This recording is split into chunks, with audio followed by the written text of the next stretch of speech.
वो कहन लगियां भी तेनू तो जरूरत ही नहीं है जादू करने की, असी नई पाक नू बीमार कर दूंगे जादू करके।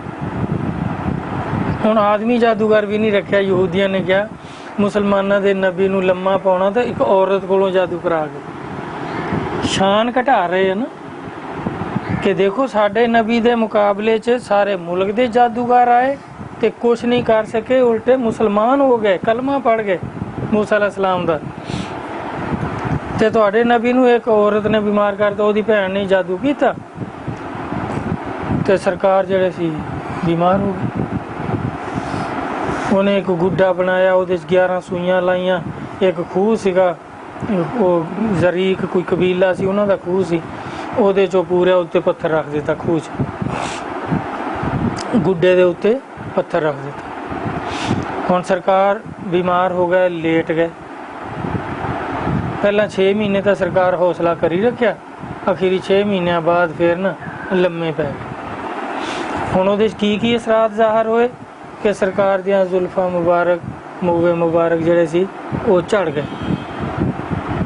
ਨੌਜ਼ ਬਿਲਾ ਅੱਲਾ ਮਾਫੀ ਦੇ ਵਿੱਚ ਤਾਂ ਬਹੁਤ ਬੜੀ ਕੋਈ ਬਿਮਾਰੀ ਹੋਵੇ ਜਾਂ ਕੋਈ ਕੱਚਾ ਕੁਸ਼ਤਾ ਖਾ ਲਵੇ ਤਾਂ ਉਹਦੇ ਨਾਲ ਬਾਲ ਝੜ ਜਾਂਦੇ ਤੇ ਆਦਮੀ ਖੂਬਸੂਰਤ ਲੱਗਦਾ। ਫਿਰ ਹਾਂ, ਜੈਲਦਾਰਾਂ ਦਾ ਗੁੱਡੂ ਦੇਖਿਆ ਸੀ ਨਾ, ਹੋ ਗਿਆ।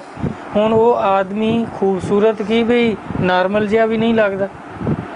ਹੁਣ ਸਰਕਾਰ ਦੀ ਕਿਸ ਕਦਰ ਤੌਹੀਨ ਕਰ ਰਹੇ ਆ ਕਿ ਜਦੋਂ ਬਾਲ ਝੜ ਗਏ ਤਾਂ ਫਿਰ ਕਿੱਦਾਂ ਦੇ ਲੱਗਦੇ ਹੋਣੇ, जबकि मूसा अलैहिस्सलाम ते कोई असर भी नहीं होया सी इन्ने बड़े जादूगरां दा। कहंदे तुहाडा कुरान कहंदा देख लो। हुण इह उन्हां नूं जुरत किद्दां हो गई जदों साडे मौलवियां ने अपनियां मोहतबर किताबां जिहनूं दर्ज कर लिया और कुरान दे खिलाफ दर्ज कर लिया। कुरान कहंदा कि जालिम कहंदे आ कि नबी ते जादू हो गया, जबकि नबी ते जादू हो नहीं सकदा। अल्लाह ताला फरमाउंदे मेरा नबी गालिब रहूगा, जिथों मर्जी जादूगर लै आओ। ਹੁਣ ਜਦੋਂ ਇਹਨਾਂ ਨੇ ਮੰਨ ਲਈ ਇਹ ਗੱਲ, ਹੁਣ ਯਹੂਦੀ ਤਕੜੇ ਹੋ ਗਏ ਨਾ ਕਿ ਦੇਖੋ ਤੁਸੀਂ ਕਹਿੰਦੇ ਹੋ ਸਾਡਾ ਨਬੀ ਸਰਦਾਰ ਆ ਨਬੀਆਂ ਦਾ, ਤੁਹਾਡਾ ਨਬੀ ਕਿੱਦਾਂ ਸਰਦਾਰ ਹੈ? ਨਬੀਆਂ ਦਾ ਸਰਦਾਰ ਸਾਡਾ ਮੂਸਾ अलैहिस्सलाम,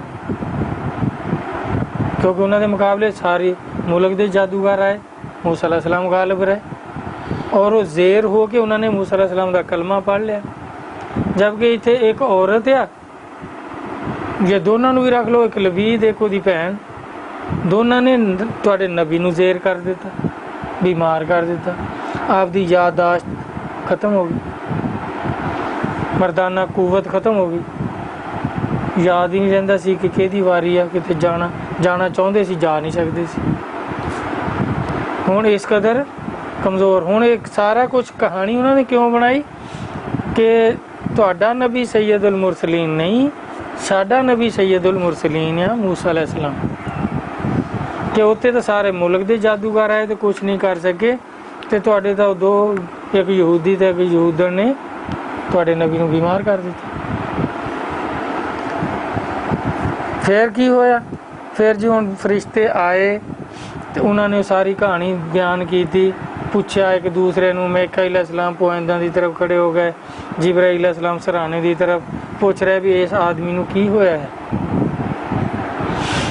ਹੁਣ ਉਹ ਆਦਮੀ ਹੋ ਗਏ ਜਿਨ੍ਹਾਂ ਦੇ ਪੈਰ ਚੁੰਮੇ ਆ ਕੇ ਜਿਬਰਾਈਲ अलैहिस्सलाम ਜਗਾਉਣਾ ਤੇ ਜਗਾਉਂਦਾ ਨਹੀਂ, ਕਦਮ ਬੋਸੀ ਕਰ ਰਿਹਾ, ਪੈਰ ਅੱਖਾਂ ਨੂੰ ਲਾ ਰਿਹਾ, ਤਲੀਆਂ ਚੁੰਮ ਰਿਹਾ, ਚੱਟ ਰਿਹਾ ਕਿ ਸਰਕਾਰ ਆਪੇ ਹੀ ਜਾਗਣ।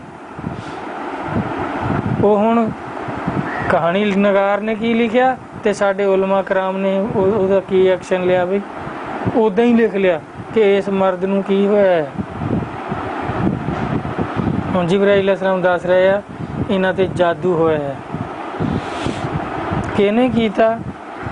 ਲਬੀਦ ਬਿਨ ਆਸਮ ਤੋਂ ਉਹਦੀਆਂ ਭੈਣਾਂ ਨੇ। ਹੁਣ ਹੱਲ ਕੀ ਆ? ਹੁਣ ਇਹਦਾ ਹੱਲ ਇਹ ਆ ਵੀ ਉਹ ਕਬੀਲਾ ਜ਼ਰੀਕ ਦੇ ਕੂਆਂ ਜਿਹਦਾ ਰੰਗ ਪਾਣੀ ਦਾ ਮਹਿੰਦੀ ਵਰਗਾ ਆ, ਉਹਦਾ ਪਾਣੀ ਕੱਢੋ, ਉਹਦੇ 'ਚ ਥੱਲੇ ਪੁਤਲਾ ਉੱਤੇ ਪੱਥਰ ਰੱਖਿਆ ਹੋਇਆ, ਉਹ ਪੁਤਲਾ ਕੱਢੋ, ਫਿਰ ਉਹਦੇ 'ਚ ਸੂਈਆਂ ਆ ਉਹ ਕੱਢੋ, ਫਿਰ ਸਿਹਤ ਹੋਊਗੀ। ਹੁਣ ਨਬੀ ਪਾਕ ਸੱਲੱਲਾਹੁ ਅਲੈਹਿ ਵਸੱਲਮ ਹਜ਼ਰਤ ਅਲੀ अलैहिस्सलाम ਨੂੰ ਤੇ 2 ਹੋਰ ਸਾਹਬਾਂ ਨੂੰ ਭੇਜ ਦਿਆ ਕਿ ਵੀ ਜਾਓ ਇਹ ਕੰਮ ਕਰੋ। ਹੁਣ ਉਹ ਗਏ, ਉਹਨਾਂ ਨੇ ਪਾਣੀ ਕੱਢਿਆ, ਫਿਰ ਉਹ ਵਿੱਚੋਂ ਪੁਤਲਾ ਕੱਢਿਆ।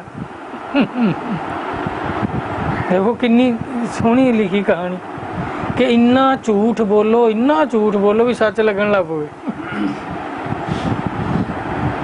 ਮੁਨਾਫਿਕ ਤਾਂ ਹਮੇਸ਼ਾ ਝੂਠ ਬੋਲਦੇ ਹੀ ਹੁੰਦੇ ਆ, ਲੇਕਿਨ ਮੋਮਨਾਂ ਨੂੰ ਤਾਂ ਸਮਝ ਚਾਹੀਦੀ ਸੀ ਨਾ। ਸਾਡੇ ਉਲਮਾ ਕਰਾਮ ਤਾਂ ਸਰਕਾਰ ਦੇ ਉਮਤੀ ਸੀਗੇ ਨਾ, ਇਹਨੇ ਤਾਂ ਦੇਖਦੇ ਸੋਚਦੇ ਵੀ ਕੁਰਾਨ ਕੀ ਕਹਿੰਦਾ, ਅਸੀਂ ਕਿਹੜੀ ਕਹਾਣੀ ਨੂੰ ਮੰਨ ਕੇ ਤਾਂ ਆਪਣੀਆਂ ਮੋਹਤਬਰ ਕਿਤਾਬਾਂ 'ਚ ਦਰਜ ਕਰ ਰਹੇ ਹਾਂ। ਫਿਰ ਸਰਕਾਰ ਵੀ ਪਿੱਛੇ ਪਿੱਛੇ ਤਸ਼ਰੀਫ ਲੈ ਗਏ ਤੇ ਉਹ ਹੁਣ ਉਹਨਾਂ ਨੇ ਜਦੋਂ ਪੁਤਲਾ ਕੱਢਿਆ, ਫਿਰ ਜਿਬਰਾਈਲ अलैहिस्सलाम सूरत फलक ਤੇ सूरत नास ਲੈ ਕੇ ਨਾਜ਼ਲ ਹੋ ਗਏ। ਇਹ 7 ਹਿਜਰੀ ਦਾ ਵਾਕਿਆ, ਜਦਕਿ सूरत फलक ਤੇ सूरत नास ਮੱਕੇ 'ਚ ਨਾਜ਼ਲ ਹੋ ਚੁੱਕੀਆਂ ਸੀ। ਜਿਹਦਾ ਮਰਜ਼ੀ ਤਰਜਮਾ ਦੇ ਲਓ, ਸਾਊਦੀ ਅਰਬ 'ਚ ਦੇਖ ਲਓ, ਇੱਥੇ ਦੇਖ ਲਓ, ਇੰਡੀਆ 'ਚ ਦੇਖ ਲਓ, ਹਰ ਕੁਰਾਨ ਪਾਕ ਦੇ ਉੱਤੇ ਹੀ ਉਹਨਾਂ ਸੂਰਤਾਂ ਦਾ ਲਿਖਿਆ ਹੋਇਆ ਇਹ ਸੂਰਤਾਂ ਮੱਕੀ ਆ, ਮੱਕੇ 'ਚ ਨਾਜ਼ਲ ਹੋ ਚੁੱਕੀਆਂ ਸੀ। ਤੇ ਹੁਣ 15-20 ਸਾਲ ਬਾਅਦ ਦੁਬਾਰਾ ਵੀ ਨਾਜ਼ਲ ਹੁੰਦੀਆਂ ਸੀ ਕੋਈ ਆਇਤਾਂ, ਜਿਹੜੀਆਂ ਇੱਕ ਵਾਰੀ ਨਾਜ਼ਲ ਹੋ ਗਈਆਂ ਫਿਰ ਨਾਜ਼ਲ ਹੋ ਜਾਂਦੀਆਂ ਸੀ, ਉੱਥੇ ਫਿਰ ਨਾਜ਼ਲ ਹੋ ਗਈਆਂ। ਫਿਰ ਸਰਕਾਰ ਨੇ ਇੱਕ ਇੱਕ ਆਇਤ ਪੜ੍ਹੀ ਜਾ ਰਹੀ। ਅੱਲਾਹ ਹਾਫਿਜ਼। ਸੁਣਾ ਤੇਰੀ ਸਿਹਤ ਠੀਕ ਹੁੰਦੀ ਹੁਣ ਤਾਂ ਨਹੀਂ ਚੀਜ਼ਾਂ ਛੇੜਦੀਆਂ ਰਾਤ ਨੂੰ?